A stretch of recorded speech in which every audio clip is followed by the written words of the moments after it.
कुरिन्थियों के नाम पौलुस प्रेरित की पहली पत्री, अध्याय 8।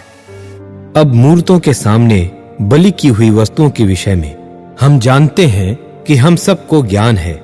ज्ञान घमंड उत्पन्न करता है, परंतु प्रेम से उन्नति होती है। यदि कोई समझे कि मैं कुछ जानता हूं, तो जैसा जानना चाहिए वैसा अब तक नहीं जानता। परंतु यदि कोई परमेश्वर से प्रेम रखता है, तो उसे परमेश्वर पहचानता है। सो मूर्तों के सामने बलि की हुई वस्तुओं के खाने के विषय में हम जानते हैं कि मूरत जगत में कोई वस्तु नहीं, और एक को छोड़ और कोई परमेश्वर नहीं।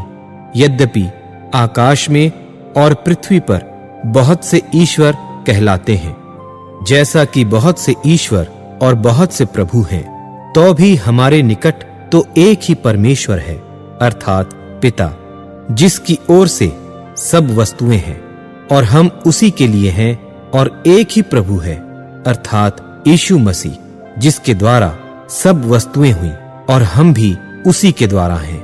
परंतु सबको यह ज्ञान नहीं, परंतु कितने तो अब तक मूरत को कुछ समझने के कारण मूर्तों के सामने बलि की हुई को कुछ वस्तु समझकर खाते हैं, और उनका विवेक निर्बल होकर अशुद्ध होता है। भोजन हमें परमेश्वर के निकट नहीं पहुंचाता। यदि हम न खाएं तो हमारी कुछ हानि नहीं, और यदि खाएं तो कुछ लाभ नहीं। परंतु चौकस रहो, ऐसा न हो कि तुम्हारी यह स्वतंत्रता कहीं निर्बलों के लिए ठोकर का कारण हो जाए। क्योंकि यदि कोई तुझ ज्ञानी को मूरत के मंदिर में भोजन करते देखे और वह निर्बल जन हो, तो क्या उसके विवेक में मूरत के सामने बलि की हुई वस्तु के खाने का हियाव न हो जाएगा?